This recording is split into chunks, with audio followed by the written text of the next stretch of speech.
Google Ads is a demand capture platform from Meta. It's a demand creation platform. With all advertising and with all marketing, it requires an investment in it, right? And you want to make sure that when you're investing your advertising dollar in a specific platform, you're getting your expected return on ad spend.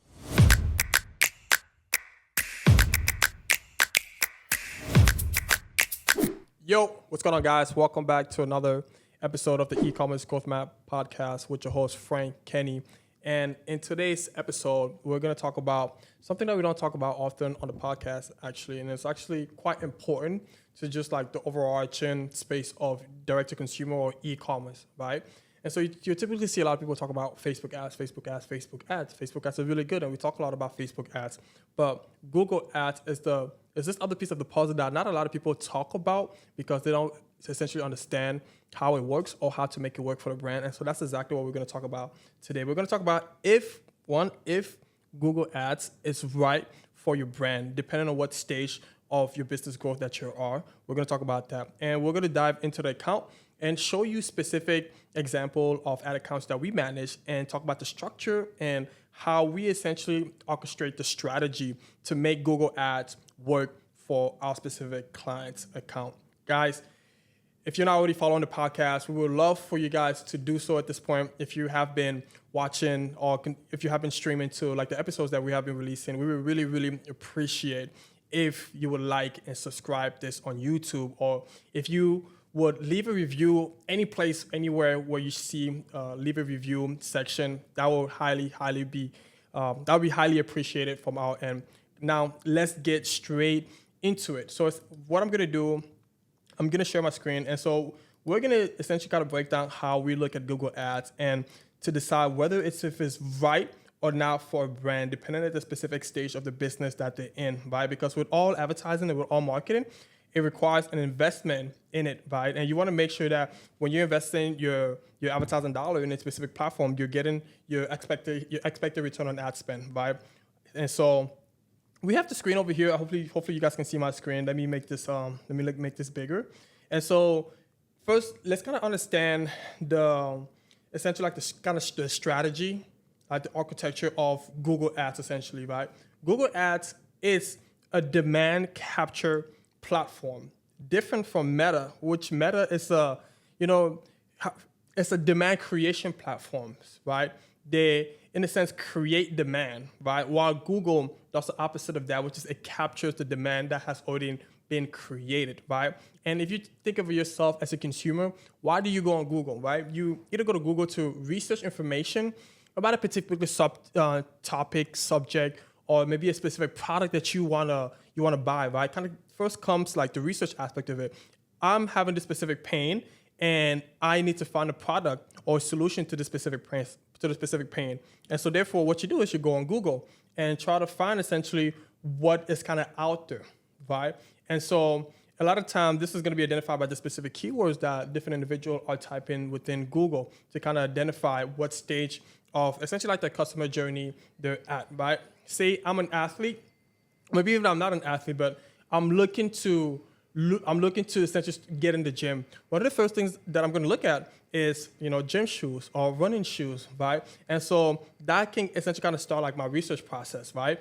And then after I've maybe come across like, okay, cool, this is essentially the type of shoes that I need. And then I'm going to start then looking at specific brands that offer these specific shoes at, the lowest price possible. If I'm price conscious, or maybe the highest quality possible, if that's kind of what mainly I'm looking for, right? So the specific keywords kind of describe or kind of identify the stage of the buyer's journey when a customer or a potential customer is going to Google and look for something to buy, right? Now, as you can see here, we have essentially like these four quadrants, right? On the x-axis, we have what is like the volume, right? And when I say by volume is essentially like the search volume on Google, right? And we'll show you essentially how to identify search volume for specific keywords, right? So we'll do that on today's podcast. And then on the y-axis, so we have like the volume. Right? On the y-axis, we have volume, and on the x-axis, we have competition. So I think I said that backward last time. Y-axis is identified by the volume of the search volume of a specific keywords. And on the x-axis, we have competition. How competitive is that specific keywords, right? And this is key. If you're a startup brand, you don't have a lot of capital, right? Maybe you're not going to be spending a whole lot of dollars investing into a highly competitive keyword or key term, right? It might not generate the highest return for yourself. Maybe unless you're already super good at with marketing, you understand Google Ads, you understand your customer journey, you understand landing page, you understand like all the structure of your business when it comes to like the margin of the product, et cetera, right? The only time that I will operate in this with a low budget if I understand all those specific things.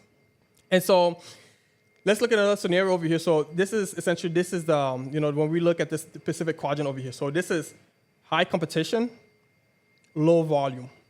High competition, low volume. For example, when you look at when you look at the space as an agency space, which is kind of where we operate under, you'll look at a keyword like Google Ads agency. It's highly competitive. Keywords I think like $10, $15, $20, $30 for a specific click, right?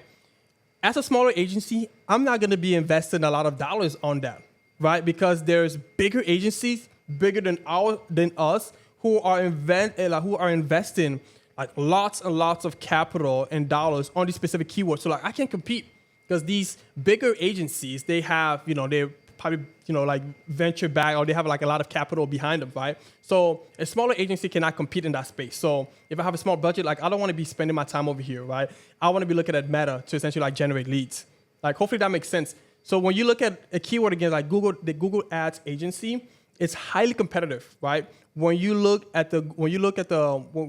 show you this in just a bit, but when you look at the competition and the search volume, it doesn't have a lot of search volume and it's highly competitive. So as a smaller agency, again, I can't compete over here because I don't have unlimited budget like some of these bigger agencies do to be able to spend capital over here, right? Let's look at another quadrant. So when you look at this quadrant over here where there's a lot of volume, but it's also competitive, right? And so for when you look at keywords like shoes or like running shoes or like clothes, like pants, t-shirts, or even like just like supplements, those are keywords with a high search volume. At the same time, it's highly competitive. A smaller brand with not that much capital maybe cannot compete in this space. Perhaps unless they again understand marketing, they understand like the LTV of the product, they understand like they have very good margins on the product, right? And they just understand like the whole like ecosystem of the specific category in which they're operating, right? They understand like how to construct a high converting landing page to where it has like multiple upsells and downsells to make sure that each click generates a high return on ad spend for them, or each click just generates a higher value than what they're expending, right? That's probably like the only time when I would essentially like operate in this space, right? We'll talk more about that in just a moment. But when you look at this other quadrant over here, right? So this one has high volume, but also has low competition, right? And there's not a lot of specific keywords or brand. There's not a lot of specific keywords or brands that operate in this space because just the chances of that happening are very low. And the one scenario one I do have is that I think back in 2020 and back in 2021, right? Kind of when COVID was initiating. Face masks was a huge thing, right? I think it was 2020. When you look at face masks had a lot of search volume, but not a lot of competition. And so people that were selling face masks, they were generating a lot of revenue in 2020 from the keyword face mask, right? Because that's when essentially like COVID was around, like you were required to, if you wanted to go to any public space, you were required to wear a face mask. And so people were buying face masks left to right. And it was actually like, to a large extent, like, this scarce.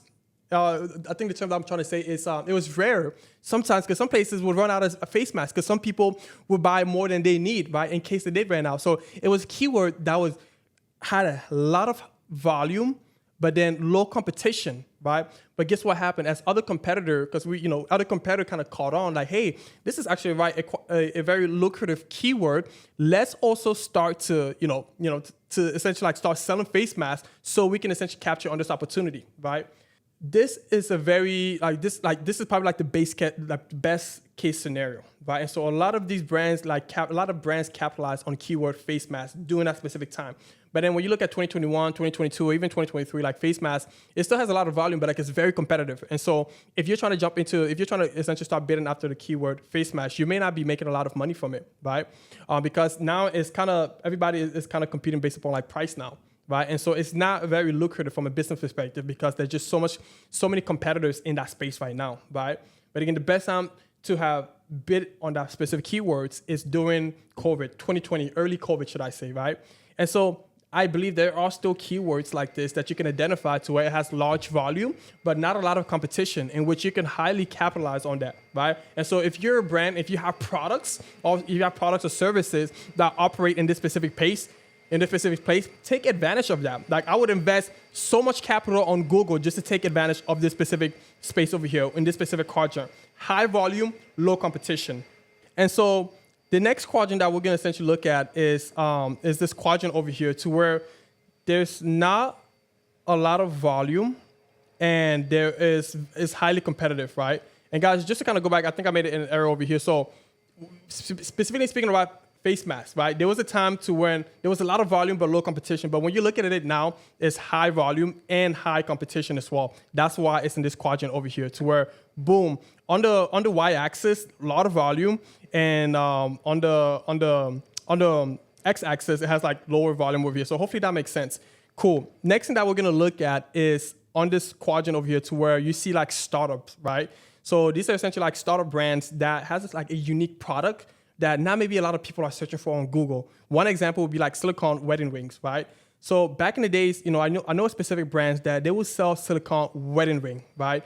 At that time, there wasn't a lot of search volume for silicone wedding ring, right? And so this was a space in where they, in a sense, could invest some portion of capital to capture the small demand that was already in there, because there was search volume, not a whole lot of it, and the competition was very low, right?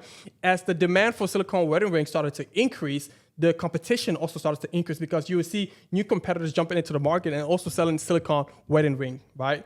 We live in a capital, if you live in the US, we live in a capital, society demographic. So whenever there's an opportunity, you're always going to see a lot of businesses jumping out there to try to capture that opportunity, right? And because we're talking about like Google ads and keywords, right? It's a very competitive thing, right? And so a lot of times, how you win in this thing is by the person that is paying the most to essentially like capture a specific keywords, right?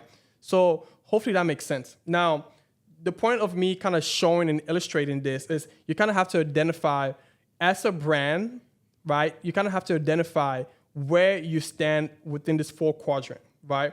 Do you have a product that has a lot of search volume, high competition, right? That should kind of determine how much you should be investing into Google and how little you should be investing into Google, right? If you carry a product that has low volume and high competition, I mean, this is probably not a space that I want to operate, me, myself speaking, right? And then if you're a brand that carries product that has low volume and low competition, this is a good space. You can capture some capital over here, but like it's hard to scale this because there's just not a lot of people in the marketplace searching for your specific product. And so you're limited on how much revenue that you can generate in the specific quadrant, right? And as I mentioned before, like the best case scenario is when you carry a product such as like face mask back in 2020, right? And so in this case, there's a lot of volume and there's low competition. And so you can just like be printing money if you operate in this specific space, right? Okay, cool. That's the first section of what I wanted to cover, right? So the next section that I want to cover now is we're going to go into Google ad account, and then we're going to look at essentially, how do I know if my keywords is high competition or has a lot of competition, or high search volume or low search volume, right? So in order to essentially kind of look into this, you need a Google Ads account already, right? And I'm going to presume that a lot of you guys watching this video already has a Google Ad account, and maybe you know your way around the platform a little bit, and so you know how to access the keyword planner, right? The keyword planner, again, if you don't know, essentially allows you to kind of plan out what specific keywords that I want to start bidding on, and kind of gives you like a strategy of like, okay, cool, do I want to bid on this keyword? Yes or no, right? And the reason that I want to bid on this keyword is because it has a high search volume and low competition. things within that scope. So this is what you essentially use this for. As the example that I was given before, right? So if you look at a keyword like running shoes, right? That has a lot of volume, right? It has a lot of volume and it's also highly competitive. So I'll go over here and type in running shoes to essentially kind of identify how much search volume there is for this specific keyword and how competitive it is, or how much does a bid cost, like the cost per click cost for this specific keywords. Cool.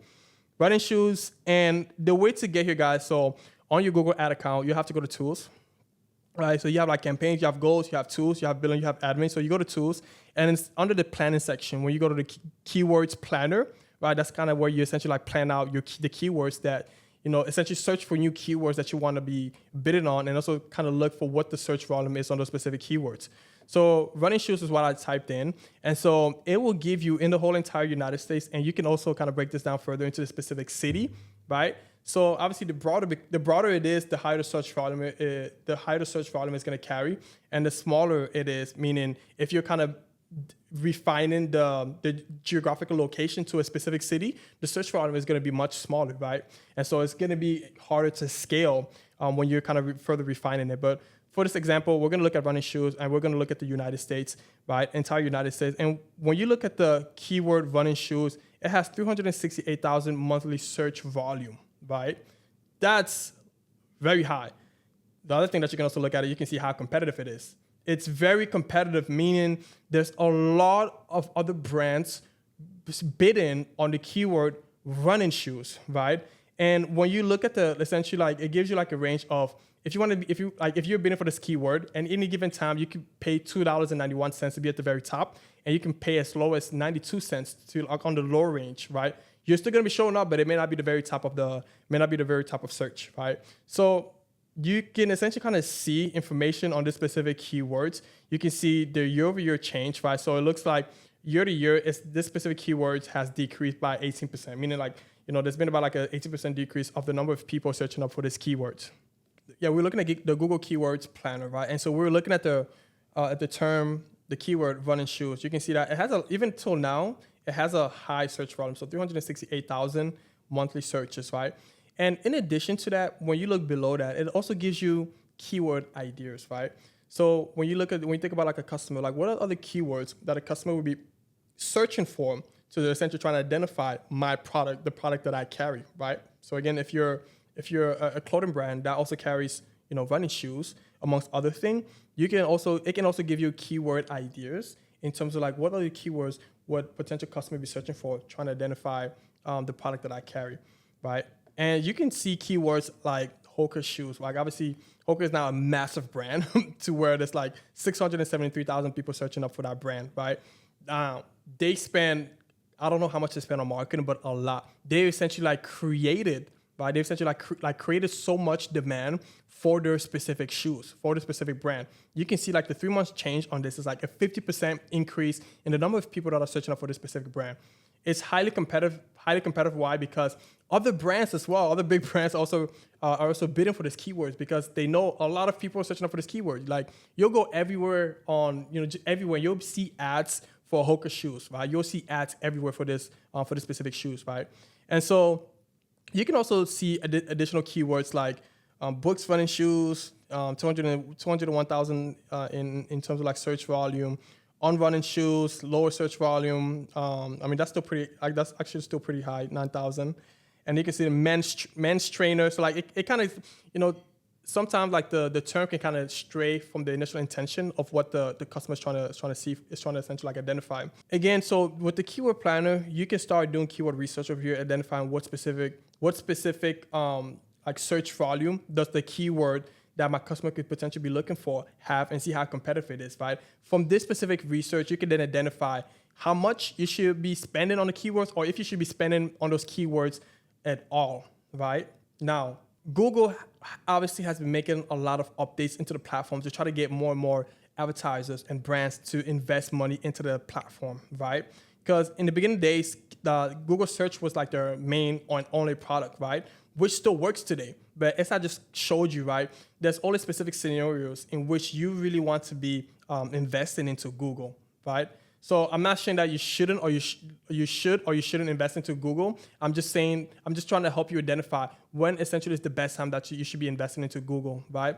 And so with Google Performance Max, right, which is I wouldn't say it's a new product anymore. It's kind of an old product, but it's still something that they're essentially constantly developing, the Google Performance Max. So Google Performance Max is essentially it's a product of Google, right? It's a product of Google that essentially incorporates all of Google's product within one campaign, right? So Google, in the past, you would have products like search, which is kind of what we went to, which is looking at specific keyword that you should be bidding for, right? They also had display. Display is essentially you placing banner ads on different websites. They also had discovery, which is kind of very similar to display. They also had Gmail, they have YouTube, and just a host of other products, right? So essentially, you as an advertiser, you would have to identify what is the best product that you would need to use for your brand, right? And sometimes the advertisers don't make the best decision in terms of like what product they need to be using for their specific brand, right? And so Google launched Performance Max. So Performance Max was one, on Google's perspective, is let's help brands and advertisers get more results using our platform. So essentially, Performance Max allows you to, within one campaign, you can place ads across all of Google's inventory. So this is search, this is YouTube, this is shopping if you're a direct-to-consumer brand. This is also like display, right? This is Gmail, and even maps. It allows you to display, to essentially like get your ads on all of these placements within one campaign. And so you didn't have to do any heavy lifting in terms of like, okay, how much do I need to spend on this specific placement? Google does all of that for you, right? And I mean, there's a lot of reasons why that could work, because when you look at a customer journey, right? Typically, first, a customer, before they get to know about your brand, they have to see an ad, right? They have to see an ad like, oh, cool, that looks like an interesting product, right? And then later, then you have to retarget to that specific same customer again, just for them to reconsider your brand again and consider even purchasing from you, right? And so essentially, Performance Max does that if you provide it with the right assets, right? So as I mentioned, YouTube can be a demand creation platform, right? And so if you have good videos that you've placed on YouTube, that could serve as a demand creation platform, right? So people will see your product ads, right? And then later they may think about, I've seen this ad, I've seen this product, it looks interesting, right? Let me go on search and let me go on Google search and then search up that specific brand, right? Or maybe even that specific keywords, right? And so the whole customer journey could happen all within one PMax campaign if you structure it correctly, right? And so when they launched PMax, it worked very well for a lot of brands, right? And so we use it up until today to essentially just kind of maximize our clients' revenue, right? Just to kind of show you some example of a brand that we managed to where we generate up to a 5x return on ad spend just using Performance Max, right? And I'll show you some of that data here in just a moment. So we'll look at the last 30 days, right? And I'm going to cover the brand's kind of just like information for confidentiality. So we're going to look at the last 30 days just to kind of show you that, yes, Google Ads can work, but for it to work, you have to kind of consider all those things that we walked through in the beginning of the video, right? Does it make sense? Is there a lot of search volume for the specific keywords? Is it highly competitive? Is it not highly competitive, right? So when you look at this brand in the last 30 days, right, you look, okay, we spent a decent amount of dollars we spent a decent amount of advertising dollars on Google. So in the last 20 days, $21,772, right? When you look at the revenue, $116,000 or $117,000 in revenue, right? This is a high return for this specific brand because we were able to consider those specific criteria that we identified within the beginning of the video, and then we were able to identify where we can essentially like penetrate the markets, right? And all using Performance Max. Right, guys, I'm hoping this is making some sense. So let me do this over here real quick. I'm just gonna show you just the active campaigns that we have running. Now, I'll tell you this, it took essentially like rinse and repeat. So we tested a lot of different things, so we didn't work. There was a few things that did work, and those few things that did work, we essentially like exhausted that, right? I won't say that we launched campaigns in 1 month and then we got this level of return. No, it took several months of us testing different things and invested capital, which in the beginning wasn't highly lucrative for us, or it wasn't like we didn't get a good ROI on that, right? But after testing, essentially, of identifying specific criteria in which our clients can benefit the most, then when we identified that, we exhausted that. We spent more capital because in the beginning we were not spending $21,000, so it's much lower than that, right? So again, if you look at the $21,000 that we spent in the last 30 days, and you look at the return on ad spend, we got like a 685 return on ad spend, right? That's most brands only dream about those kind of results, right? Like again, they dream about this kind of result. So Google Ads is highly lucrative for this specific brand, for this specific account, right? And again, it's by us identifying what are those specific keywords, what are the specific quadrants in which we think that we can maximize, right? So as a brand, some brands carry a lot of different products, right? So it's identifying those products, one that has high LTV, high margins, in which you can then look at the specific search volume. You can look at how competitive the specific keywords for the specific product and see whether it makes sense for you to invest however much capital that you want to invest in Google, right? So again, those are the exact same thing that we've had to do for our specific client. And so what we do, because this is a direct-to-consumer, this is an e-commerce brand, so we mainly focus on Performance Max. As I mentioned to you guys before, Performance Max uses all of Google's inventory, right? This is, again, YouTube, shopping, search, display, Gmail, right? It encompasses all of that. And so all we have to do is make sure that we're providing Performance Max with the right assets. So this is images, so they can be displayed within YouTube. They can be displayed within Display and Discovery as well. And we have to provide it with the right videos, good videos, not just any videos that tell a story, right? Because if you're trying to capture demand, you have to be able to tell a good story, right? That creates that curiosity from consumer. So we provided PMax with just those type of videos, right? And then obviously, again, we use all of these different assets, and obviously with the right ad copy to be essentially to be able to get these results for our specific brand. And one of the things too that we had to identify is out of all the products that our clients owns and sell, what are those products with the highest margin, LTV? And then again, the other thing that we had to consider was just like competitiveness, like the search volume. So those are all the things that we had to identify. After identifying that, then we ran specific PMax campaign focusing on those specific product collection, right? And you can see over here the breakdown. All the campaigns that we have are PMax, except for this one search campaign, which is just for brand. Now, brand, if you don't know, is essentially you playing defense on specific keywords that is identified with your brand. So for example, if you're Nike, right, you will be playing defense. So you'll be running a search campaign bidding for the keyword Nike. So no other competitors or no other brand can bid on that keyword and show up on the top. That doesn't mean that other brands are not going to be bidding for that keyword. So if you're a big player into the game, you best believe that other brands and competitors are going to be bidding for that keyword just so they can steal some of your search traffic. Identifying this for this brand, we had to do that to make sure that whenever people are searching up for our keyword, we're going to be showing up at the very top, right? And so that's essentially what that looks like. So right now we have 8 campaigns running, and within all those campaigns, we're spending $21,000. And again, you see the revenue last 30 days is $116,000 or close to $117,000 in revenue. Guys, hopefully, this is making sense. The one thing that you should capture from this video is that Google is a demand.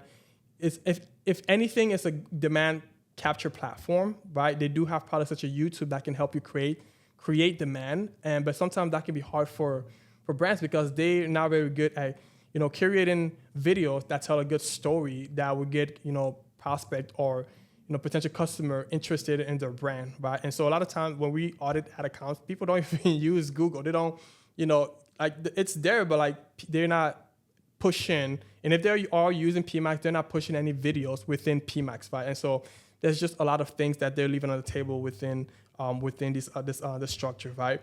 So outside of understanding that Google is a demand capture platform, also how you structure it is also very important, right? Meaning you can set up Performance Max, but if you're not setting up Performance Max correctly, it may not work for you. As I mentioned, a lot of brands don't use YouTube within Performance Max because they don't have video, right? Sometimes it's even providing audience signals. We can kind of further help the Performance Max identify what product you carry and who they should essentially like target, right? There's audience signals that you have to provide it. There's also audience theme in which you have to also provide the system as well, right? And you have to toggle between, do you want to just focus on new customer or new customer and returning customer, right? So there's a lot of different things that goes into making Performance Max work. But once you do get it to work, you can start generating the kind of results that we also generate for our clients. Guys, I hope this video was super helpful, guys. And if you made it this far into the video, I hope that you will subscribe and like this video. And if you have any questions, you can leave them down. If you're watching this on YouTube, you can leave them down in the comments, right? And if this video was super valuable to you, we would consider leaving a review for the podcast, the e-commerce growth map podcast, guys. All right, that's going to conclude this video, guys. We will see you guys in the next video.